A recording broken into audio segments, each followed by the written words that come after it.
Last video continuation part ಇದು. Last ವಿಡಿಯೋದಲ್ಲಿ ಹೇಳಿದಾಗೆ ದೀಪಾವಳಿ ಹಬ್ಬಕ್ಕೆ ಮನೆ ಕ್ಲೀನ್ ಎಲ್ಲ ಮಾಡ್ಕೊಳ್ತಾ ಇದೆ ಅಂತ ಹೇಳಿದ್ದೆ ಅಲ್ವಾ. ಸೊ ಮನೆ ಒಳಗಡೆ ಎಲ್ಲ ಆಲ್ಮೋಸ್ಟ್ ಕಂಪ್ಲೀಟ್ ಆಗಿ ಕ್ಲೀನ್ ಆಗಿದೆ. ದೇವ್ರ ಮನೆ ಒಂದು ಬಾಕಿ ಇದೆ. ಸೊ ಇಲ್ಲಿ ಸೈಡಲ್ಲೆಲ್ಲ ಕಾಯೆಲ್ಲ ಜೋಣಿಸಿರ್ತೀನಲ್ಲ, ಸೊ ಅದ್ರದ್ದು ಸ್ವಲ್ಪ ಗಲೀಜು ಹಾಗೆ ಇತ್ತು. ಸೊ ಅದನ್ನೆಲ್ಲ ಫಸ್ಟು ಕಸ ಗುಡಿಸ್ಕೊಂಡು ಅದನ್ನ ಎಲ್ಲ ತೊಳ್ಕೊಂಡೆ. ಸೊ ಪಾಚಿ ಥರ ಆಗಿಬಿಡಿದೆ. ಇದನ್ನು ಇನ್ನೊಂದಿನ ಸಪ್ರೇಟ್ ಅದಕ್ಕೆ ಅಂತಲೇ ಟೈಮ್ ಕೊಟ್ಟು ಎಲ್ಲ ಬ್ರಷ್ ಮಾಡಬೇಕು. ಸೊ ಸದ್ಯಕ್ಕೆ ಇಷ್ಟು ಕ್ಲೀನ್ ಆಗಿರಲಿ ಅಂತ ಹೇಳಿಬಿಟ್ಟು ಅಷ್ಟು ಮಾಡಿಕೊಂಡೆ. ಮತ್ತು ಮಧ್ಯಾಹ್ನದ ಊಟಕ್ಕೆ ಕಾಳು ಸಾಂಬಾರು ಮಾಡ್ಕೊಂಡಿದ್ದೆ.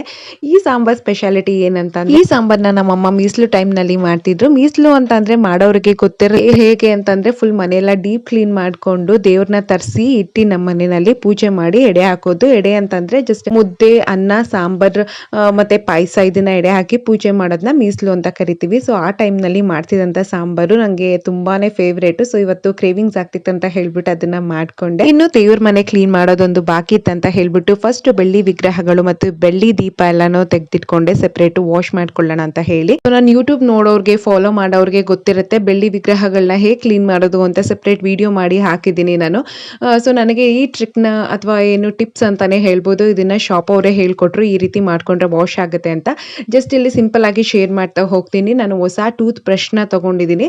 ಸೊ ತಗೊಂಡು ಕೋಲ್ಗೇಟ್ ಪೇಸ್ಟ್ನ ಆ್ಯಡ್ ಮಾಡ್ಕೊಂಡು ಜಸ್ಟ್ ಬ್ರಷ್ ಮಾಡ್ತಾ ಹೋದ್ರೆ ಅದರಲ್ಲಿರುವಂಥ ಕಪ್ಪಾಗಿರುವಂಥ ಎಂಥ ಹಳೆ ಕರೆ ಇದ್ರೂ ನೀಟಾಗಿ ಹೊರಟೋಗ್ಬಿಡುತ್ತೆ. ನಾನು ಪ್ರತಿ ಸಾರಿ ಹೀಗೇನೆ ಬೆಳ್ಳಿ ವಿಗ್ರಹ ಆಗಿರ್ಬೋದು, ಬೆಳ್ಳಿ ದೀಪಗಳಾಗಿರ್ಬೋದು, ಇದೇ ರೀತಿ ವಾಶ್ ಮಾಡ್ಕೋತೀನಿ. ಮತ್ತೆ ದೇವ್ರ ಮನೆ ಕೂಡ ಕ್ಲೀನ್ ಮಾಡ್ಕೊಂಡಿದ್ದಾಯ್ತು. ಸೊ